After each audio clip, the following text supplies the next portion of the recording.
Hello and welcome to the channel. My name is Kyle and today I'm going to be showing you how to get an ounce of gold.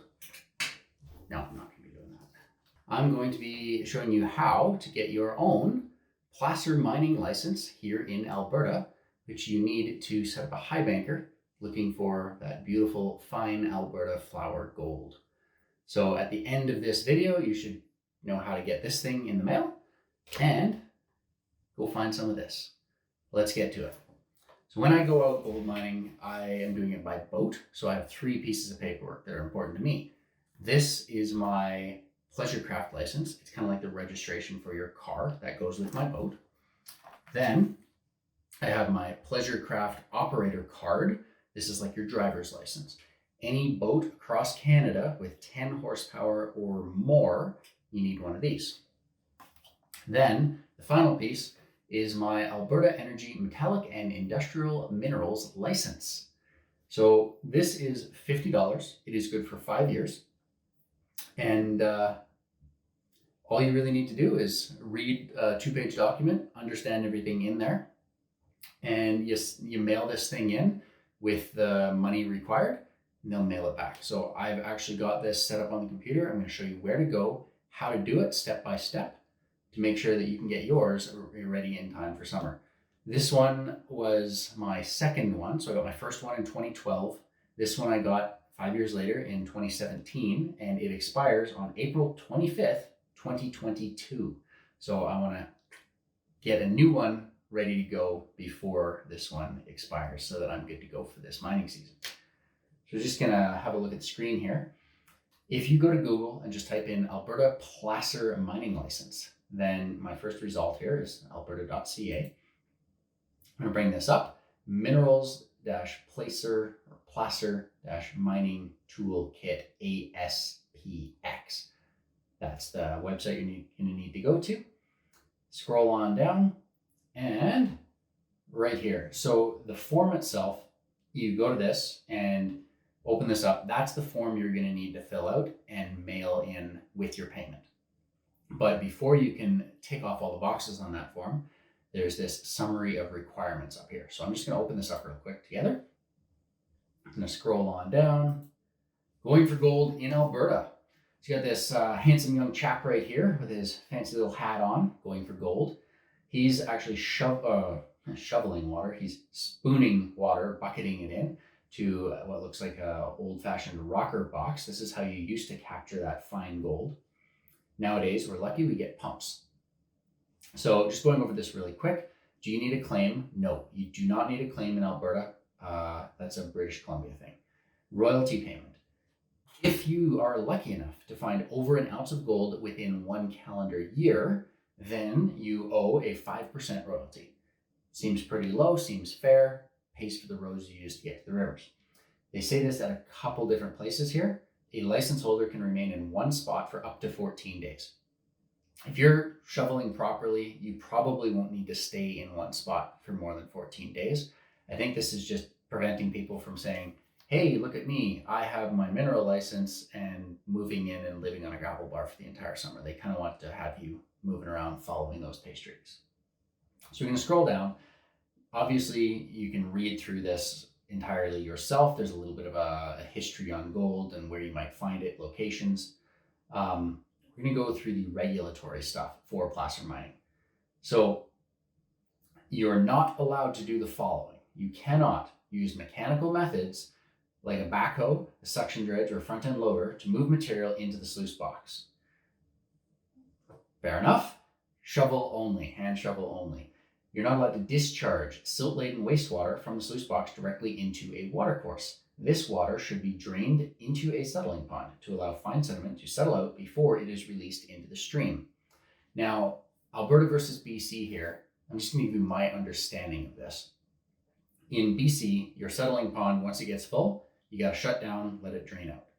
In Alberta, what seems like everybody does is if you have a tub down there or you've shoveled a settling pond, they just want you to keep the sand and silt from going into the water, building a big sandbar out into the river. So most of the time you're far enough away from the river's edge that all of that sand gets to settle out in the gravel bar on the way down, and it's just the slightly muddy remaining water that goes and re-enters the muddy river course as it is. So what you don't want to do is you don't want to set your high banker up directly in the river and having it dump directly into the river itself. It's got to be up on the gravel bar, and then as you go and all the sand starts building up underneath, you can shovel that into a bit of a dike to keep a holding pond, and then everything settles out into that pond, and it's just that slightly muddy water that goes and enters the water course. Don't use mercury within 100 meters of the river. I don't need to use mercury, even going for this really, really fine gold right here. It's not necessary. Miller table does just fine. This is an interesting point. Operating a sluice box or other equipment within 15 meters of another licensee's equipment. I don't think this is to prevent you and your friend going to a drive-in location, setting up next to your truck, sort of close to each other, and having a good day high banking. I think what this is designed to do is, if somebody's already set up on a gravel bar, it means they've already panned out everything. They know where that pay streak is, and they're set up there for a reason. You can't just show up next to this person and start digging their find. That's the 15-meter rule. Restrictions. In BC, you're allowed up to an 1.5-inch pump for non-permitted operations, is my understanding. And in Alberta, instead of the size of pump, they just say no allowing water to flow through pump to a sluice box or other equipment at a flow rate greater than 11 liters per second. So what you'll normally see on a pump that you're going to buy is it's in gallons per minute. That 11 liters per second equals 174 gallons per minute. If you go buy a 2-inch Honda trash pump from the dealership, it's only going to put out 136 gallons per minute. And you need a lot less than that to run a good fine gold sluice. So it's not a real restriction. Down here, however, using a screen mesh greater than 2.54 millimeters on the water intake of your sluice, that basically means your pump intake has to be screened really fine. That 2.54 is 0.1 of an inch. So if you're using an 1/8 of an inch screen, that's actually too big. You need to get that window screen from a hardware store, wrap it around there, throw some electrical tape or elastic or something to hold it on there. That's going to keep any little minnows or organisms from getting sucked up your pump, make you comply with the regulations, and it does help keep gunk from showing up in your spray bar holes anyways. So it's not really a problem. And then this is kind of an interesting thing. It's conducting placer mining on certain water courses outside designated periods. And then it says see part 2, and it's a little hard to dig into that. So I'm going to explain that to you. There's basically a season for mining in certain types of water courses.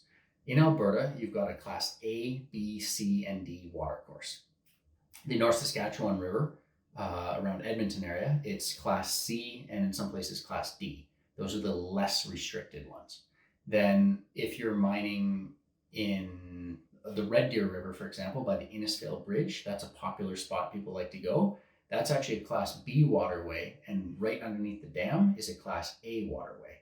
So those are more restricted. And as that applies to placer mining, you can only mine there between May 15th and September 15th. At the end of that, your season is over for A and B waterways. So I'm just going to go back real quick, and I'm not going to go into this because I want to keep the video brief. But if we come down here under maps, there's water body maps and this Alberta River Basins map. So the water body maps, I'll quickly just click into this. It's going to bring this up. This is a map that will show you what class waterway you're dealing with. So as we scroll down here, Red Deer Management Area, it's kind of a zoomed out and a little intimidating looking. I'll try to zoom in 1 here, 2 here. So right here it says Red Deer. That's the Glenifer Lake Dam down there. So this pink stuff, that's the class A waterway, and then these little dots coming down into basically the end of Red Deer, that's class B. And if I scroll up the side here, there it is. So your class A and your class B, these dates that they have next to that, this is based on the fact that this is a telecommunications and pipelines water thing, so that there's restrictions for different activities out there. But specific to placer mining, it's May 15th to September 15th, class C and D only for the rest of the year. So I'm going to close that off. And this one here, the Alberta river basins, this is just a map that you can use to tell what the water flow is. This is not necessary for the regulation side of things, but it's very useful. For example, I'm going to scroll in on Edmonton here. And as we come into Edmonton, you can see this lovely symbol. You click it. There's, day, week. This is a yearly graph. I'm going to open that. This will show you on average. The top line is on average what the high water is. The bottom line is on average what the low water is. And this little blue squiggly line is what actually happened this year. This is kind of an important thing. If you don't get a good spring flood, normally this should spike right up at the beginning of the year. That's going to move all that fresh gold, get rid of all the mud and muck that was left underneath the ice flow, clean everything up, redistribute fresh gold, and then after that flood, you can come in and start looking for gold. This year, I did terrible on the North Saskatchewan River. And if you look at this, it shows you why. There was never a good proper flood. So my recommendation is find a river in your area, use Google, figure out where gold's being found before, wait for a flood, and then after that flood, you're going to get some fresh gravel. It won't be all mucked up with a bunch of sand or with a bunch of vegetation that sort of had several months to grow in and sort of hide what you're looking for. It'll make it easier to actually dial in what you're looking for out there on the river. That being said, I'm going to go right up the top. So now that we've done the summary of requirements, we've looked over everything we need to know, we can then go to the actual form itself. Application form, metallic and industrial minerals license. Open this guy up. Shows you the sheet right here. This is something that you would print out and then mail to this location. And everything's pretty simple to do. You can just type in your name like that. Type in whatever your address is. And, or I guess right now this feels a little bit more like, yeah, it's been a bit chilly out. Anyways, then you would click this box, which you can now because you agree to comply with all the provisions of the metallic and industrial minerals tenure regulation, which is what we just went over. Agree to pay your royalty if you do really well. This doesn't give you the rights to just cross private property. You need to use proper access or get permission from farmers. And of course, this is an interesting one. Make sure you pay $52.50. So I'm going to print this out, fill everything in, and I'm going to put $52.50 cash in that envelope and mail it in. First time I did this in 2012, I believe that they didn't have this clarified right here. They just said $50 plus GST. And I actually got a call a few weeks later saying, hey, you owe us $2.50. And they were nice enough to let me do that with my credit card over the phone. But if we scroll down to the bottom here, it does say payment options. Check or money order payable to the government of Alberta. Visa in office, which means you can't just do a Visa over the phone, or cash. So you can either go here in person in Edmonton and meet the lovely person that gave me that signature, or you mail it in, they sign it, mail it back to you, and you are good to go for another 5 years. So I hope that this was useful to you guys. Just interesting fact, that's 1 ounce of silver, that's 1 ounce of gold. That's just how dense this is. I bought one of these coins because I really, really wanted to see it in person. What is an ounce of gold like? What does this feel like? This coin actually says $50 on it. So legal tender, it's good for $50. And I'm pretty sure that anyone would be willing to pay me a little more than $50 for this. This is exactly 1 ounce of Alberta fine flour gold. It took me a couple seasons to get this, so no need for a royalty. When it does come time to pay a royalty, I'll let you know whether they want actual physical gold as the royalty or just the money that it would be worth based on spot price, or if they want you to refine it first and then the spot price of what was refined, at which point if this is an ounce of fine flour gold, it's probably less than an ounce of refined gold, and maybe I don't need to pay a royalty on it if I found it in a season. So that is a little bit of a question mark for later, but I'll just leave you with a close-up of these as I finish off the video because I love looking at this stuff. And if this was helpful to you, please leave a like. It helps spread the word, lets other people know that this was helpful. And if you're interested in some prospecting videos, feel free to subscribe to my channel or check out some of my other videos. I've got a playlist of 2020 gold mining, which was where I took a Sea-Doo out and did some overnight camping trips looking for gold. I actually did fairly well on some of those.